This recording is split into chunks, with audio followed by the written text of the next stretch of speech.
Afternoon, everybody. A couple things at the top here.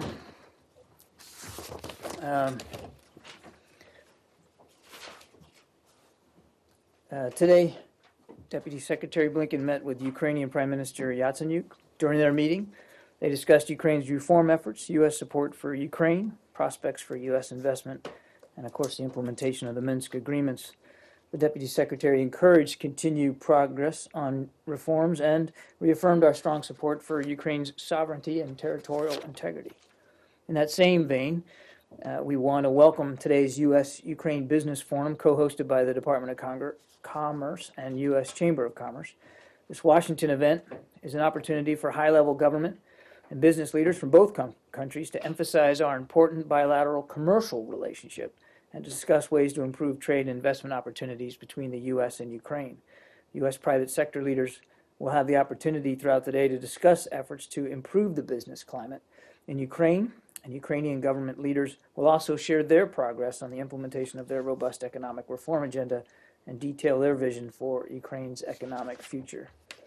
On Libya, the United States government welcomes the July 11th initialing of the final draft political agreement at the UN-led talks in Morocco, which is an important step toward the creation of a government of national accord. The agreement offers the Libyan people the best path forward to peace and stability. We call upon all Libyans to unite now and to join in supporting this agreement in the interest of their country and in Libya's common future. The United States stands ready to support the implementation of this agreement to help ensure a government of national accord and the new institutions that comprise it function effectively for the and the new institutions that comprise it function effectively and for the benefit of the Libyan people. We express our deep gratitude to the Kingdom of Morocco for its leadership hosting the UN talks and to all of those participating in this process. On just a statement on Boko Haram, the United States strongly condemns this Saturday's horrific and indiscriminate Boko Haram suicide attack on the Grand Marche in Chadian capital of N'Djamena, as well as attacks in Cameroon, Niger, and Nigeria over the past 2 days. Boko Haram's targeting of defenseless men, women, and children highlight the group's savagery and total disregard for the sanctity of human life. We extend our deepest condolences to the families and loved ones of the soldiers, government officials, and civilians killed, and we hope those who were injured recover quickly. The United States also praises the security forces of Cameroon, Chad, Niger, and Nigeria for their timely responses to these cowardly attacks on innocent civilians. The United States continues to support the governments and people of the Lake Chad Basin region in their ongoing struggle to degrade and defeat Boko Haram. And with that, take questions. Go ahead. I wanted to start with Iran. Obviously, that's been done in some detail at the White House, but if there is a need to extend the talks, how long would the JPOA be extended? And is there a limit to the number of extensions that we can expect in this process? I think the way I'd put it to you is that it's our expectation that the JPOA will remain in effect. And I don't have a time limit on that for you, but our expectation is it will remain in effect. Yes. Russia? Sure. Russian Oh, yeah. Okay. Go ahead. A couple more on Iran. First of all, was there any change today? It seems like much earlier in the day there was more optimism about a possible announcement today. There was the initial tweet from President Rouhani, which mentioned the deal as a victory for diplomacy, and then later that even changed to if there is a deal. Was there something that happened in Vienna during the day that caused negotiators to pull back? And then I have a second question. I don't know that I would characterize negotiators as pulling back. I can't speak for President Rouhani's Twitter activity. That's for him to speak to. But we've been nothing but pragmatic about this from the very beginning, Pam, and that's that we're taking this day by day. So I'm not aware of any pullback. I can tell you there's been genuine progress made. I think Secretary Gary believes that, and he said as much, that we're close, but there still remains some sticking points, some issues that still need to be resolved. And so we'll see where they go. But our focus is on what's going on inside the negotiating room. What state's reaction also to President Netanyahu's decision to tweet in Farsi in what appears to be an effort to persuade people in Iran that this could be a deal that would be bad for them in the long run? And also, has there been any effort to reach out to him directly concerning these responses? You mean his Twitter activity? Again, I wouldn't speak for President Rouhani's Twitter account. I won't, and how he uses it, and I'm not going to speak for Prime Minister Netanyahu and how he uses it. We have said from the very beginning that there's going to be many voices in this process. There has been, there is today, and if we get a deal, there'll be many voices on all sides going forward. I think it speaks to the importance of the deal itself and the significance of it. So we're not taking a position on any one other leader's particular Twitter activity with respect to what's going on. Secretary Kerry is focused very, very keenly on what's going on in the negotiating room and on working through these issues that are still outstanding. John, you said that the JPOA continues. This was another day for which it was supposed to expire. And this might be a technical question, but how long can the JPOA stay in effect? Or does it actually expire at some point? It can stay in effect for as long as the P5+1 and Iran need it to stay in effect. And then in terms of what happens if there is a deal, one thing that both the P5+1 and the Iranians have said is that the document would need to be returned to all relevant capitals and officials would have to analyze it. And I know that there's an interagency process here that would want to look at the deal. Would the deal be announced before that review, or could people stay in Vienna while the review is happening, and then once everyone agrees that they agree on the language, then there would be an announcement? Well, I don't want to get too much into the specifics and the weeds of announcements yet. We don't have a deal right now as you and I stand here and talk. There is going to need to be, as you would expect in something of this significance, a review in the capitals of the nations involved. And that's an important component of this. And But would all sides announce before that review happens? I would not anticipate announcements until the capitals have had a chance to look at this. But I don't want to get into the nitty-gritty here of how something's going to be rolled out when we don't have a deal right now. Has the Secretary had consultations with the President about how much longer the U.S. and the other members of the P5+1 might want to continue with these talks? He has spoken to the President a couple of times since he's been out in Vienna, and certainly he stays in touch with the National Security Advisor as things have been progressing. I wouldn't read out those conversations, but he's certainly been very good about keeping the White House informed of progress. Can you say whether he spoke with the President in the last 48 hours? I have no calls in the last 48 hours with the President to read out. Can you give us any more clarity on where they stand on this deal? I mean, some of us we're losing our weekends over this, and we're wondering, even for planning purposes, where do they stand? How many days away are they? Are they just kind of going through the fine print and changing a word here or there, or are there actually major issues that they're still trying to resolve? Well, without getting into the details, which I'm just loath to do here, and that wouldn't be appropriate for me to. As I said at the outset, a lot of progress has been made. There are still some issues outstanding that need to be resolved. And I'm not going to characterize what they are or how detailed they are, but they're obviously significant enough that negotiators still have to work their way through it. So again, real progress has been made. I think Secretary Kerry's been clear that we're closer certainly than we've ever been, and what's now 3 years of work, even longer if you go back to 2003 when the effort first got started. And we're just going to have to see where it goes. Just clarify a technical point on the JPOA. Yeah. It lasts as long as the P5+1 and Iran need it to, but do you need to go through any formal renewal process, or is it just sort of good indefinitely now? You don't need a formal renewal. We've done this now. You've seen us extend the parameters of the JPOA a couple of times in just the last couple of weeks.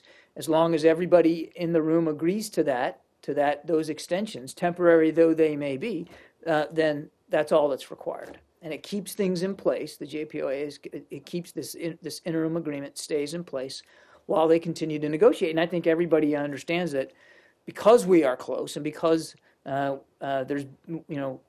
we've come so far on this, that I think everybody's of a mind to keep the parameters in place while these negotiations continue. Yeah. Related. Are we still on Iran? Related to Iran, yes. The court case of the Washington Post correspondent. There was another session Monday. Yeah. Do you think? Would you call it? The timing of that noteworthy, considering that there's also these negotiations going on in Vienna? I can't speak for the judicial process in Iran and how they schedule things on the docket. Certainly, we're aware of the reports of this latest court appearance, and for privacy reasons, I'm just not going to have more details to share. I do think it's worth noting that about a year ago, almost exactly a year ago, when Jason was in Vienna covering the Iran talks. So he's very much on our minds, and we repeat our calls for his immediate release and for the release of Saeed Abedini and Amir Hekmati, and for Iran's cooperation in locating Robert Levinson. Are we good on Iran? Iran? No? I promise this man. Huh? Yeah. Another Iran question? Slightly Iran related. I mean, in relation to Fallujah, wondering if the United States detects any evidence of Iranian involvement or direction of Shiite militia trying to take back Fallujah. I would point you to the Iraqi government. This is an Iraqi-led operation to speak to the participation of these popular mobilization forces, and certainly, Tehran for the degree that they are or are not facilitating. I do think it's important to remember a couple of things. This is an Iraqi-led operation, as it should be, and so we're going to let them speak to the progress of it. And then on the popular mobilization forces, and I mentioned this a week or so ago, but I think it bears repeating. About 80% of these popular mobilization forces, or Shia militia as they are otherwise known, are not at all connected to Tehran or the Iranian regime. They're Iraqi citizens, proud of their country and wanting to chip in and fight. And what we've said from the very beginning is that all the forces arrayed on the ground against ISIL in Iraq need to be under the command and control of the Iraqi government. And that's what we've seen with the vast majority of these Shia militiamen. So I think it's just important to keep a little context in here. When we talk about Shia militia fighting here or fighting there, there's this automatic sort of connection drawn to Tehran, and that's just not the case mathematically. Yeah. Yeah. I promise I won't forget you. I know you want to talk Russia, but he got me on Iraq, so we're going to stay on Iraq for just a second. I won't forget you. Yeah. Thank you, John. Today, 4 F-16 jets were delivered from the United States to Iraq. Right. That was Iraqi government announced it.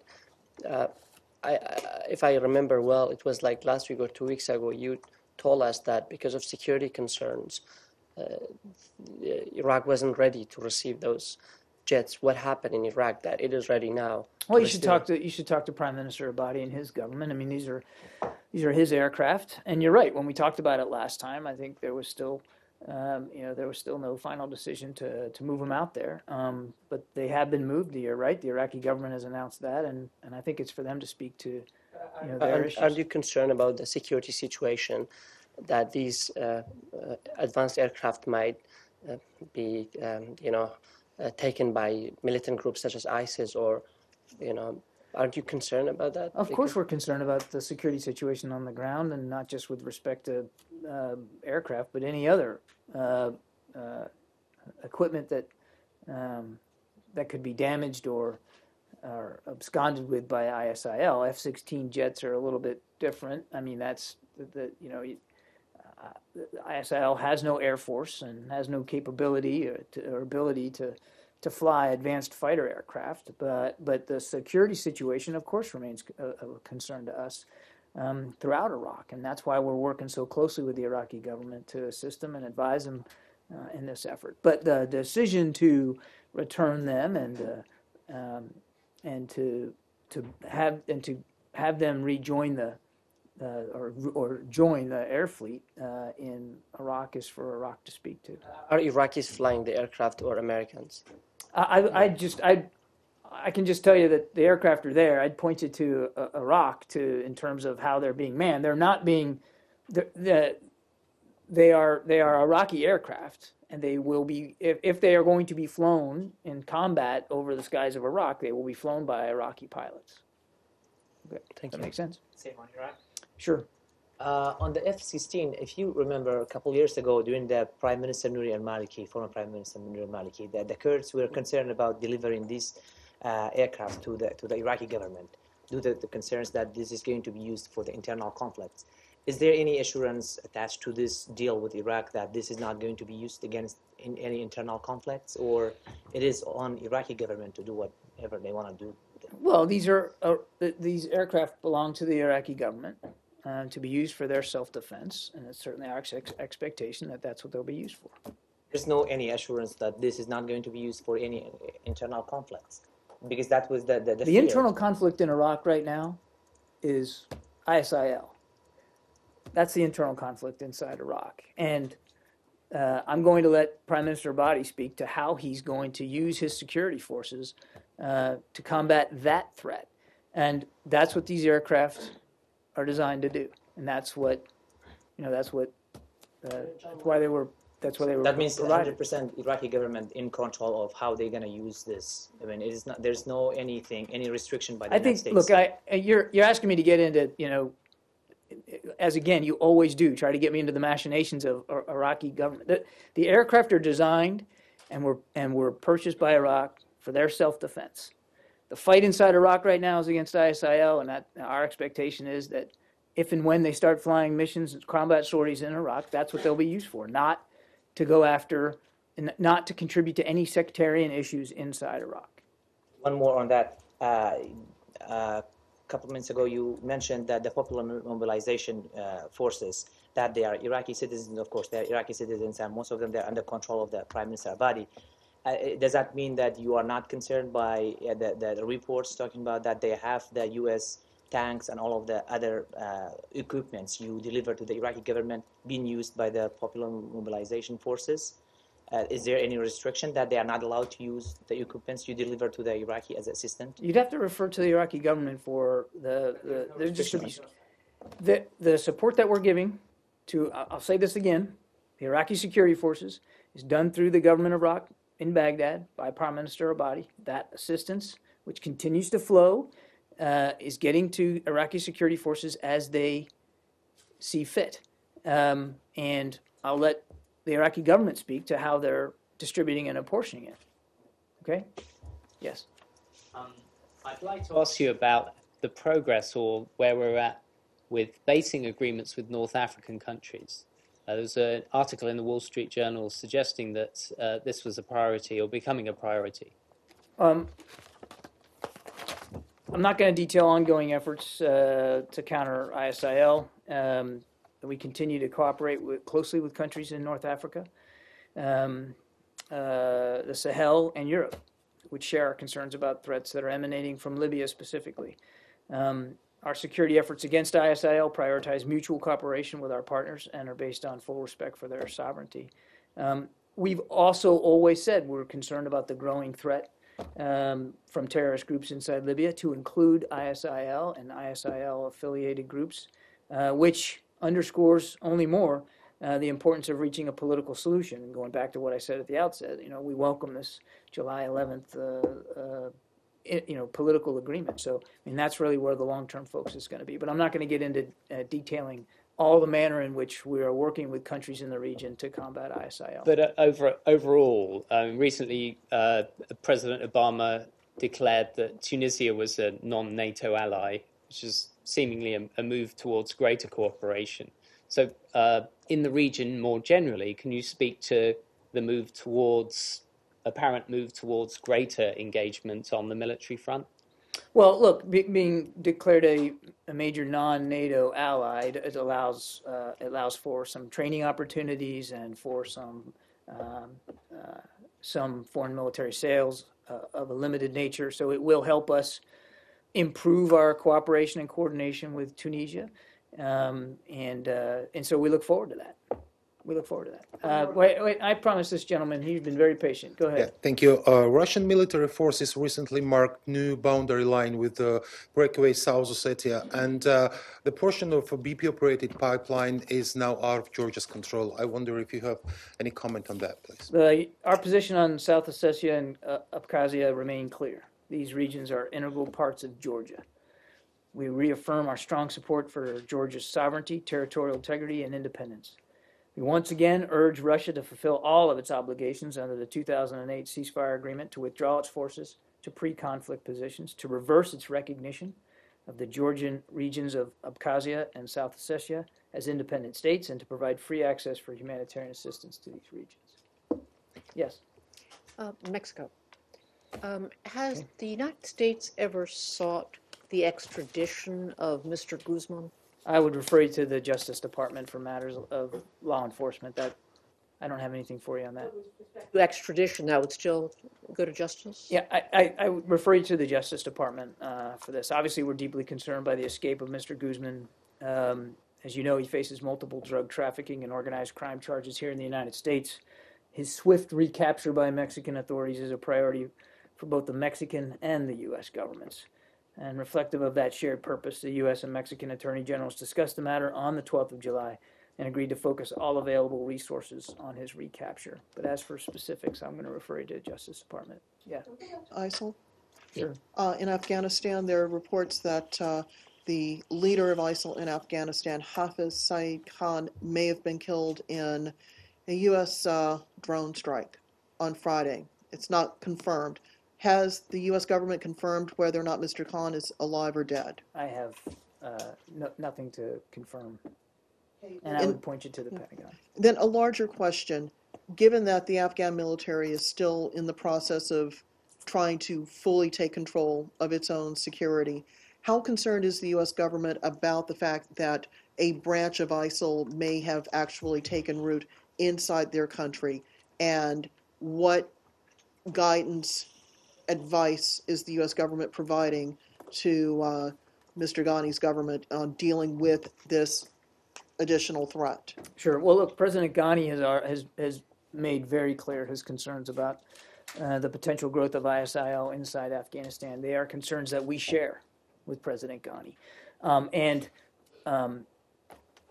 As a natural outgrowth of, or an integral part of, our advise and assist mission inside Afghanistan is to help them further develop their ability to conduct counterterrorism operations. And I think it's worth reminding everybody that they are in charge of the security situation inside their country. They are fully in control of security operations. But we're obviously, the Resolute Support Mission is about helping them improve and sustain themselves, particularly in a counterterrorism environment, and we continue to work with them on that. To include, the threats posed by, potential threats posed by ISIL inside the country. Is the U.S. government looking at trying to provide other supports through the lines of effort that General Allen has repeatedly described to try to demystify or debunk the message that ISIL inside Afghanistan may be trying to deliver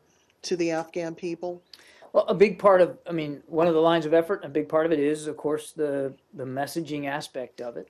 We just opened the Sawab Center in UAE, which we believe will be an important arrow in the quiver here on the communications side. We also are mindful of the challenges inside the communication environment to counter this brutal propaganda of theirs. It is while ISIL continues to focus mostly on Iraq and Syria, we know they want to metastasize to other places. We talked about North Africa a little bit ago, Afghanistan. And so certainly the line of effort and the effort in communicating against this narrative certainly extends to places like Afghanistan. Yes. Well, back to the ISIL efforts, anti-ISIL efforts, John. Last week you said that you cannot confirm on any agreement which was reached with the Turks on the use of Incirlik Air Base for conducting attacks against ISIL.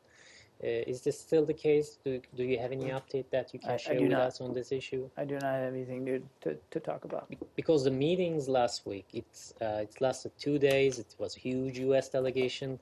So I'm wondering, what was the concrete result of this meeting? Well, first of all, I think it's important to remember that we've had a continuing dialogue with the Turks about their contributions in the counter-ISIL effort. And these meetings were a simple outgrowth of that continued dialogue.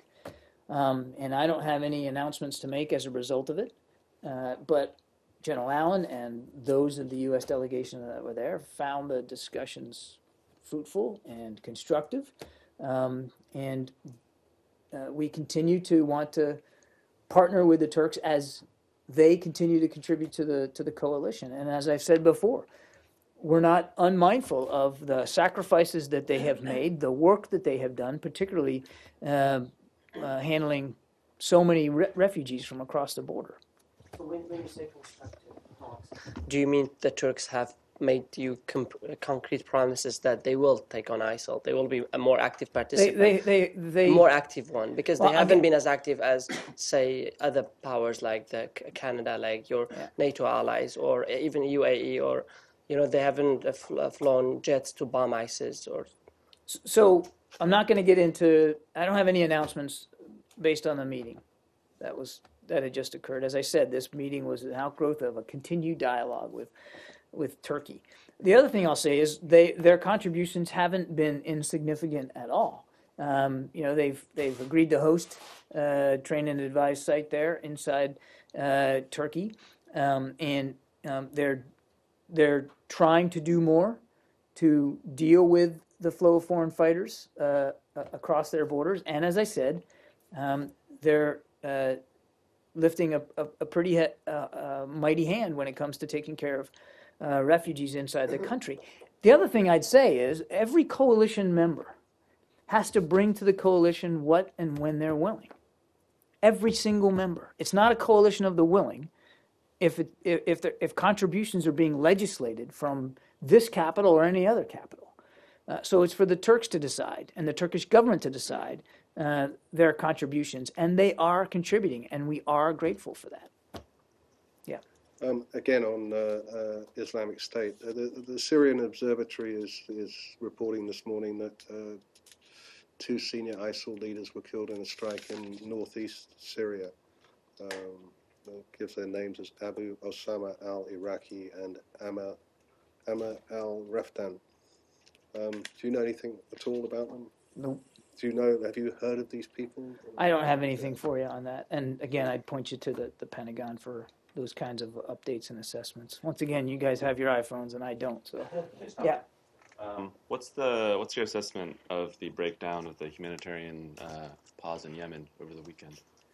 Well, we're certainly disappointed by that, by the fact that this humanitarian pause wasn't able to be effected. There was, I think, some humanitarian aid that was able to get in and to get distributed. So obviously that's a good thing, but certainly not anywhere near as much as what needs to happen. And as I said, Secretary Kerry is disappointed that this humanitarian pause wasn't able to be effected. Was there any effort made by the U.S. to try to persuade the Saudis to observe the ceasefire, given that that seemed to be unwilling to observe it from the outset? Well, I think there wasn't the humanitarian pause really didn't take root on either side, and again, we've made clear 2 things. One, this is a UN-led process, as it should be. We support that process, and we also have repeatedly called for restraint on all sides by all parties. So again, Secretary Kerry was disappointed to hear that the pause wasn't affected.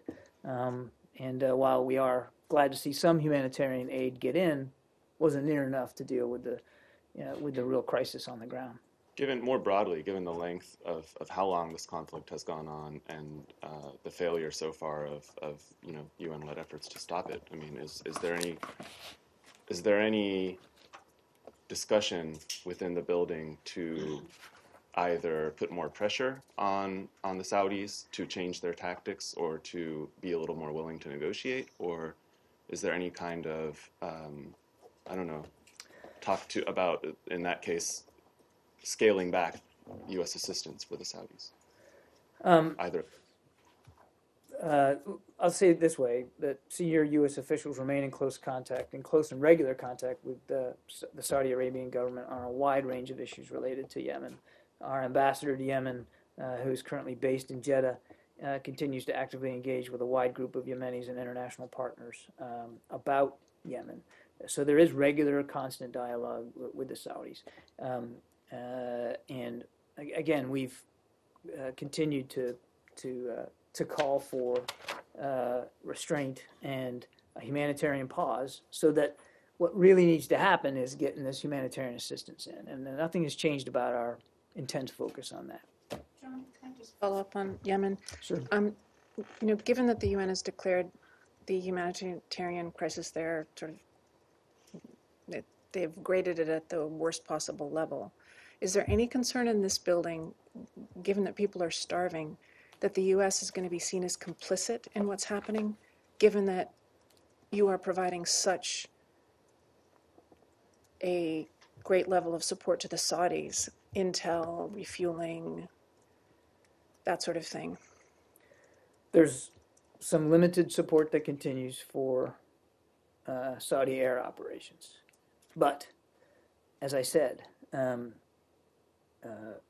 we continue to want this to be resolved politically and peacefully. And the U.S. continues to provide financial support to humanitarian organizations as they continue to try to get aid where it can go. What needs to happen is humanitarian pause, like the one that was called for on the 10th, to actually be observed by all parties, so that the assistance can get in. Again, we're going to, nobody's losing focus on it here. We're going to continue to monitor this as closely as possible.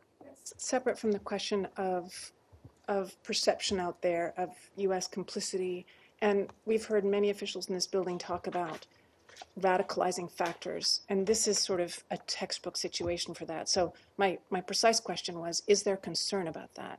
Concern about? The potential for radicalization and the prospect that the U.S. will be seen as complicit in the suffering of ordinary Yemenis. There's certainly concern about radicalization. I mean, that's, we held a Countering Violent Extremism Summit here a couple of months ago. That's obviously a key focus here at the State Department, and concern about that.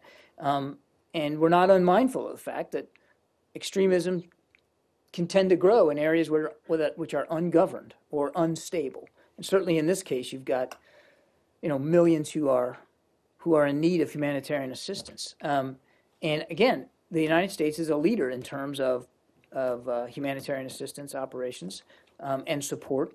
And we have been a stalwart supporter of the UN process to try to bring back about a political solution here in Yemen, which is what really needs to happen. Does the administration, though, not see any kind of contradiction at all between your support for a political, peaceful solution and on one hand, and on the other hand, your close support for the military operations of one of the aggressors in this conflict? A couple of things to point out. One is the Saudis were requested by the government of Yemen. They were asked to come in to conduct these kinds of air operations. The support that they're getting from the United States is limited in nature. Yes, it continues. But also, what also has remained consistent is our constant call for support to the UN process of political dialogue and political solution on this, and urging all sides to observe restraint when it comes to, and certainly when it comes to the violence. And then, as I said before, we're one of the largest donors to the international and non-governmental aid agencies that are operating in Yemen. We've provided approximately $188 million since fiscal 2004 in support of 18 different humanitarian organizations. So I think, quite to the contrary, we've been very consistent about what we want to see happen in Yemen, and what all parties really need to do to bring that about. So you do not see a contradiction? Not at all. We have been very, very consistent about our support for the Yemeni people and a political process here to solve the crisis inside the country. Yes? So on Yemen, so the Pentagon said that U.S. is still refueling the planes, but I was wondering, can you update us or remind us what are some of the other forms of assistance? I would point you to the Pentagon when it comes to military support to Saudi Arabia. The Saudis had agreed to fully fund the flash appeal that came out. They didn't do that. And there's concern among some of the international NGOs about the lack of Saudi humanitarian support. Do you have anything to say about that? Have you noticed that? And meanwhile, while that flash appeal was seen as recorded as fully funded, others weren't funding it. And now apparently there's months of backlog of humanitarian. As I said, we're one of the largest donors, and that support continues. We're even evaluating the potential for additional contributions to the Yemen regional response. We certainly urge other nations, under and through the UN, certainly urge other nations to continue or to increase their ability to provide humanitarian assistance inside Yemen. But obviously, these are national decisions that every country has to make. We urge others to contribute more, but again, they have to speak for those decisions themselves. Got time for international aid? Malala Yousafzai said that the international community has been, quote, stingy in terms of providing assistance to the more than 4 million Syrian refugees. Does the Obama administration agree with her assessment? Can she be someone that the administration works with to try to get other countries to step up their donations to help these people who have been displaced because of the civil war? Well, we certainly welcome Malala's efforts to raise awareness of the humanitarian crisis and all her good work, of course. We will continue our commitment to help international organizations, NGOs, and host governments to respond to the needs of these millions of refugees, as you noted, Roz. Our $4 billion in humanitarian assistance, including $360 million, which were announced just late last month, on the 25th of June, is helping keep millions of civilians alive right now. We remain the largest donor of humanitarian assistance to Syria. And as I said, the same for Yemen. We urge all countries to contribute to the UN's appeals for this crisis. But I'd like to close on this one thought. While we're going to continue to be a donor here, and we want other countries to increase their contributions, what really needs to happen inside Syria is a negotiated political solution to the crisis that stops the violence and brings an end to all this suffering. I mean, that's what really has to happen. And, we've said that from the very, very beginning. There's got to be a negotiated political solution inside Syria. That's the real answer to meeting this desperate need by so many millions of Syrians. I take your point, but what is it that the U.S. sees is not happening by other countries? Why haven't other countries stepped up and tried to match what the U.S. has been doing in order to try to help people? Why has it seemingly fallen on the Turkish government and on the Jordanian government to try and Lebanon and Egypt too have also I mean, look, we applaud those efforts by those 4 countries in particular. Dozens of countries that aren't doing anything. If anything, what we see in Western Europe is people looking at people who somehow have made it onto an excuse for a boat and are trying to cross the Mediterranean. Many of them end up dying trying to find a place of safety. There seems to be a global lack of concern beyond what the U.S. is doing and beyond what the 4 countries you just mentioned are trying to do to help the Syrians. Well, I certainly can't speak for other nations and decisions that they're making with respect to this. We have been we very much have put our money where our mouth is when it comes to support for the Syrian people, and that will continue. And certainly we hope our good example will be followed by others. But ultimately, this is a decision they have to make. We will continue on our part to contribute, but also to urge other nations to do so as well. Yeah. Just wanted to go to Nigeria. You mentioned earlier the sympathy for the attacks and the praise for the militaries in that region that are dealing with Boko Haram. We've got the president coming to Washington in about a week's time. So presumably a lot of work is going into that visit. Can you sort of characterize the preparations, and with a new administration in Nigeria, the sort of sense of whether you're getting traction, a clear focus on the agenda for that? Well, the Deputy Secretary, Tony Blinken, was in Nigeria just a week or so ago. I think his view was that there is progress being made. That things are on a healthy track. But this is an important relationship we're going to continue to work at. And clearly, the threats posed inside the region by groups like Boko Haram isn't going away anytime soon. So it makes it all the more urgent that we continue to work with the governments like that in Nigeria to try to assist them as they try to deal with these threats inside their countries. And we'll continue to do that. That's why, quite frankly, one of the reasons why the Deputy Secretary made the trip, to reinforce our commitment, the United States commitment to helping them as they deal with this threat. I got time for just one more. Yeah, I'll take you. Have these issues, the Yemen, Syria, the conflict in Iraq, have any of these come up in the talks, in the nuclear talks with Iran? Because they have obviously interest in the same issues as well, and they're involved in supporting different factions and all those conflicts. I don't have any specific sideline conversations to read out. I mean, as you might imagine, when you get that group of foreign ministers like that together for as long as they've been together, it's safe to assume that on the sidelines of discussions specifically about Iran's nuclear program, they have an opportunity to discuss all manner of security interests around the world, but I don't have anything specific with respect to that. Okay, I'll take you, and then that's it. I'm grateful, because you're only giving us 40 minutes. Not to give you a hard time. I started at 2:20. It's now 5 after 3. Give or take a few minutes. So I had 6 questions for you. I'll whittle it 6? down to 4. They're... Can they be 4 easy ones? You give them an inch, they take a mile. One is a question that Jeff took in June about whether state had any concerns about engaging diplomatically with the president of the National Assembly, Cabello, given that he is under investigation for drug-related activities. And it's not a question about the investigation, it's a question about engaging with him diplomatically and whether there are any concerns about that. That's number 1. Do you want me to take these in turn, or you just want to give them Yes. all to me? I'd refer you to the Department of Justice on the current investigation. Now, hang on a second. Let me finish now. Refer you to the Justice Department on any specifics about the investigation. But he is an elected official in his country. This is a country which we are beginning to have a dialogue with.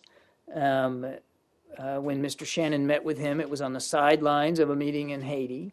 About economic development in Haiti. Doesn't mean that that's any less important. I'm just trying to put it in context.